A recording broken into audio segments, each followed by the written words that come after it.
Blake Lively just did the one thing no PR team in Hollywood could have spun into a victory. She quietly canceled her lawsuit against Justin Baldoni. Why? Because everything she built her case on, it crumbled hard. Court filings exposed her. Her public statements betrayed her. And when the receipts were finally on the table, Blake had nothing. No real proof, just noise. For months, she paraded around as the face of victimhood, feeding the media a steady diet of half-truths, contradiction-riddled narratives, and empowerment speeches that now look more like comedy sketches. But the mask slipped, and the world finally saw the woman behind the Instagram filters and red carpet smirks. A house of cards, and it's collapsing.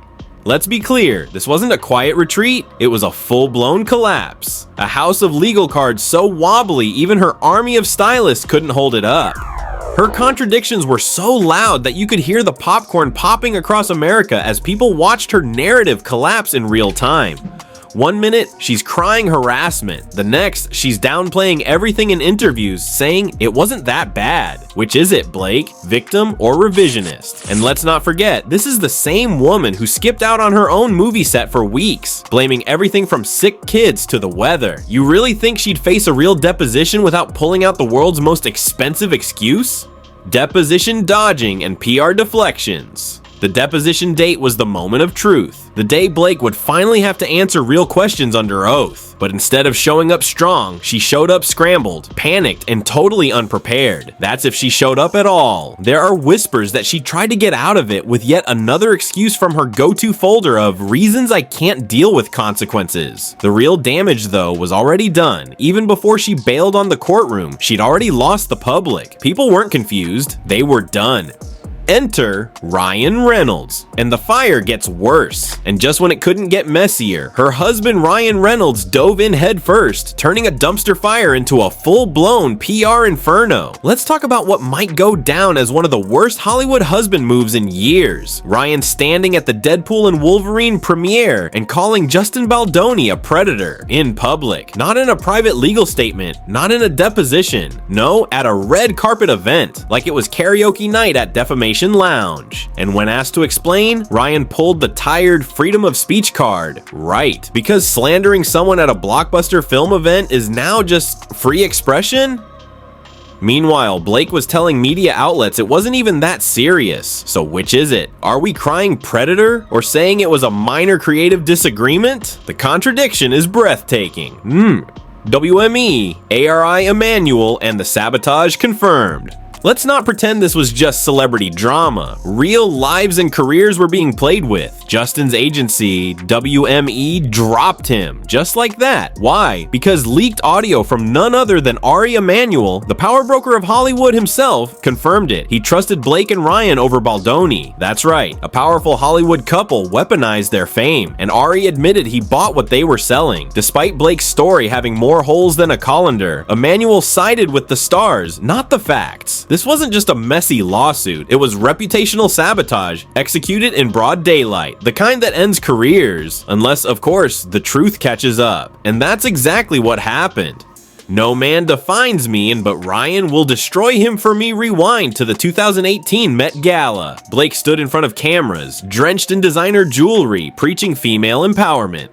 No man defines me, she declared. Fast forward to 2025, and the irony is too rich to ignore. The same woman now hiding behind her husband, letting him do her dirty work while pretending to still wear the crown of a feminist icon. Instead of owning her career misfires, she pressed the panic button, suing directors, blaming studios, and sending Ryan into battle armed with nothing but arrogance and poor timing. So much for standing on her own. The internet is done playing along. Blake Lively once had the internet in her pocket. Not anymore. From Twitter threads to Reddit posts to podcast takedowns, fans, critics, even casual observers have turned. Because Blake didn't just try to manipulate Hollywood, she tried to manipulate everyone. She turned feminism into a buzzword. She twisted victimhood into a tactic, and she wore contradictions like couture. But the audience wasn't stupid. They saw through it. Blake's empowerment speech? A script.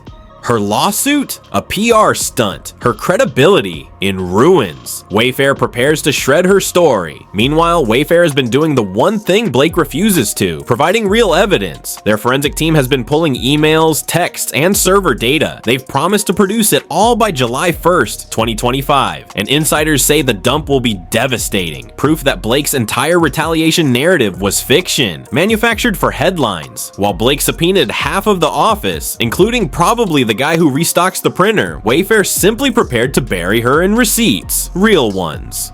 Her PR stunt is turning into a legal nightmare. The desperation is written all over her filings. Blake's acting like social media comments, Instagram reposts, and creative disagreements were part of a master plan to humiliate her. She's implying Wayfair employees, Baldoni's trainer, maybe even his dog were all in on a conspiracy. But here's the kicker. If you're demanding documents to prove your own case, doesn't that mean you didn't have proof to begin with? Blake's entire legal logic is eating itself alive. Justin Baldoni stays quiet, and that speaks volumes. And while Blake's flailing, Justin Baldoni has stayed quiet, calculated, smart. His deadline to file a second amended complaint passed on June 23rd, 2025, and he filed nothing. Some say it's a pause, others say it's strategy, because under federal rules, you often can't amend a complaint while also appealing. So while Blake burns in the public square, Justin may be planning a quiet but lethal return. His original counterclaims, defamation, civil extortion, were dismissed without prejudice. That means they can come back.